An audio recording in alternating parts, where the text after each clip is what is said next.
Hey guys, welcome to another episode of Pteranodon Media's Show and Tell. What the hell? It's been a while, huh? Anyway, so hopefully everyone is doing fine out there in our wondrous world. But let's talk about. I received something not too long ago, and I've been meaning to cover it for a while. But a good buddy of mine sent me a poster here that I'd like to show you. And it's from an old He-Man magazine, an old Masters Universe magazine. And I'd like to personally thank him. Just for privacy reasons, I don't want to say his name, but we'll call him Richie Five. Richie Five, thank you. And it is a very cool poster of the evil Horde. And I forget the name of the illustrator. Norm? Earl Norm, that's right. Earl Norm. And it says, Horde comes from Etheria, where he leads the evil Horde in terrifying combat. Leech, Mantana, Modulok, and Grizzlosaurus as his henchmen. They've returned to Eternia to further evil plans of Horde for Skeletor and He-Man. This is 1985. And it's really well illustrated. I think this is in the midst of, the whole She-Ra crossover. Back then, in my day,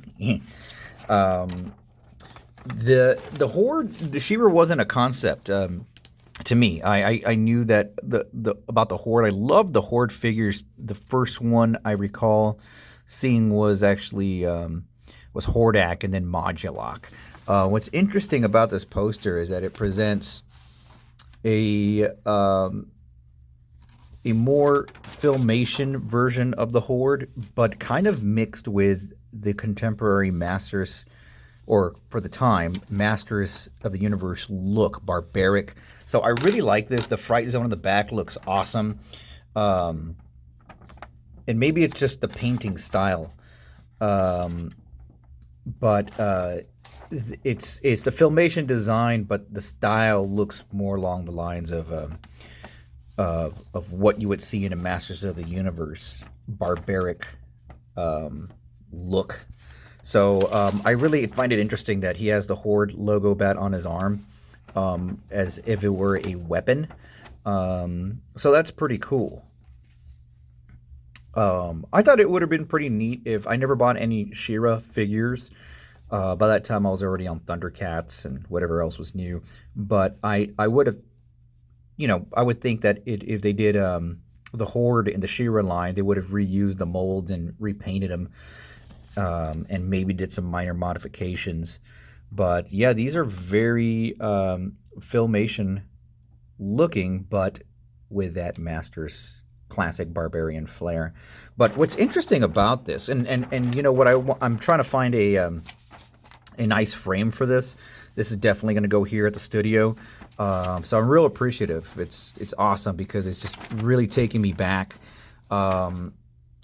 And they have this in this particular issue. They have a little story on a kid named Joe Hansen. Who I didn't even read it. It's just, yeah, $100. Yeah, so it's talking about how Joe Hansen did a good deed. The sketch pad is pretty cool too because it shows you how to draw a weird version of Grayskull, Orko, and Skeletor, apparently. But I mean, hey, it's not a little cringer here, a little guide as to how to get started, and then you can kind of fill in the details and use your own imagination. Here's an awesome picture too of. It's called The Stone of Nimyar by P.E. King. I guess it was a little story here that was connected to this part of the magazine. With a bunch of silly looking rabbits. There's a little rabbit butt right there, just going inside Adam's chest cavity. But they all look like they're having a great old time. And in the back, it's talking about other things here. Interestingly, they're talking about the Black Cauldron, which is one of my favorite book series, Prydain Chronicles. And I remember seeing this at the theater as well. And it's cool because it's promoting literature too. They're talking about books on this, so it was a pretty neat little magazine. I didn't have a subscription myself, but I did When I would go to the store, there was a store called Maverick Market that I'd go by and, you know, pick up these magazines, or there's an HEB, which is a grocery store in Texas. I'd go and find these magazines and just like while the parents were out shopping, I'd go and just like look through them before someone yelled at me. Well, they didn't really care too much at the time, but yeah, it was a real nice gift. And Richie 5, thank you again. This will be displayed hopefully sometime this year, 2021. If I could find or make a good frame for it. Anyway, folks, thanks for checking this out. Check out some of my other wacky, crazy content. It's just kind of a mixed bag of nuttiness. So take care of yourselves, be nice to each other, and we'll see you later on.